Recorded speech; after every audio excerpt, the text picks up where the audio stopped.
கருப்பு director RJ Balaji இயக்கத்துல நம்ம சூர்யா அவர்கள் நடிச்சு இப்போதைக்கு தியேட்டருக்கு வர காத்துக்கிட்டு இருக்க ஒரு தமிழ் ஆக்ஷன் திரைப்படம்.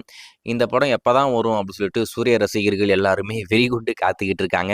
போன வருடம் தீபாவளி அப்படின்ற மாதிரி எதிர்பார்த்தாங்க, வரல. அதுக்கடுத்து இந்த வருடம் பொங்கல் அப்படின்ற மாதிரி எதிர்பார்த்தாங்க, வரல.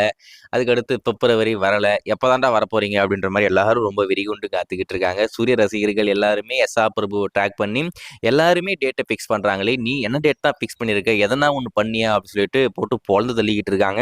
ஸோ ஃபைனலாக இப்போதைக்கு நமக்கு வந்திருக்க தகவலை பொறுத்த வரைக்கும் ஏப்ரல் மாதம் நம்ம வரலாம் அப்படின்ற மாதிரி முடிவு பண்ணியிருக்காங்களாமா. ஏப்ரல் மாசமா, ஏப்ரலில் எந்த டேட்டில் வருவாங்கன்னு தெரியல. ஏன்னா ஒரு டேட்லேயும் ஒரு படங்கள் காத்துக்கிட்டு இருக்கு. அதுவும் பெரிய பெரிய படங்களாகவே வெயிட் பண்ணிக்கிட்டு இருக்காங்க.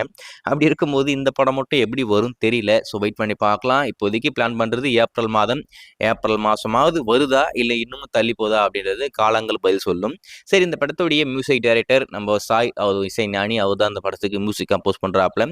காடு மோடு அப்படின்ற ஒரு சாங் ரிலீஸ் பண்ணாங்க. நீங்கள் கேட்டிருப்பீங்க. அப்புறம் ஃபர்ஸ்ட் சிங்கிள் ஏன்டா ரிலீஸ் பண்ணீங்க அப்படின்னு சொல்லிட்டு எல்லாரும் போட்டு பொலம் தள்ளிக்கிட்டு இருந்தாங்க. அந்தளவுக்கு ஒரு அருமையான ஒரு பாடல். அதுக்கடுத்து அதை ரீஎடிட் பண்ணுறோம், ரீடியூனிங் பண்ணுறோம்னு சொல்லிட்டு ஒரு புது வெர்ஷன் கொண்டு வந்தாங்க. பழைய வெர்ஷனுக்கும் புது வெர்ஷனுக்கும் எந்த ஒரு மாற்றங்களும் இல்லை, ஒரே மாதிரி தான் இருந்தது. சரி, அதுக்கடுத்து செகண்ட் சிங்கிளுமே கூடி சீக்கிரம் வரப்போகுது அப்படின்ற மாதிரி சொன்னாங்க. எதுவும் வரல. அதுக்கடுத்து நம்ம ஆர்ஜே பாலாஜி அவர்கள் நிறைய அப்டேட் கொடுத்துட்டோம், இப்போதைக்கு எந்த ஒரு அப்டேட்டும் இல்லை. அதுக்கடுத்து எதனா ஒரு அப்டேட் வருதுன்னா அது ரிலீஸ் டேட்டாக மட்டும் தான் இருக்கும், அது வரைக்கும் வெயிட் பண்ணுங்க அப்படின்ற மாதிரி சொல்லிட்டாப்ல. சரி, இப்போ நம்ம மியூசிக் டைரக்டர் என்ன சொல்லியிருக்காரு அப்படின்னு பார்த்தீங்கன்னா, அவர் இந்த படத்துடைய ஃபுல் வெர்ஷனுமே ஃபைனல் அவுட்புட்டை பார்த்துட்டாராமா. உங்கள் வெயிட் பண்ணுறதுக்கு வர்த்தாக இருக்கும், ரொம்ப சூப்பராக வந்திருக்கு அப்படின்ற மாதிரி சொல்லியிருக்காப்புல. இந்த விஷயம் அப்படியே சொங்கி போயிருந்த சூர்யா ரசிகர்கள் மத்தியில் ஒரு ஒரு உற்சாகத்தை கிரியேட் பண்ணியிருக்கு அப்படின்ற மாதிரி தான் நான் சொல்லுவேன். அவர் போட்ட அந்த ஒரு சின்ன ட்வீட்டை வேற லெவலில் பயங்கரமாக நம்ம சூர்யா ரசிகர்கள் சோசியல் மீடியா ஃபுல்லாக அட்டென்ட் பண்ணிக்கிட்டு இருக்காங்க. ஸோ நம்ம சாய் படத்தை பார்த்துட்டாப்புல, எல்லா ஒர்க்கும் முடிச்சிட்டாங்க.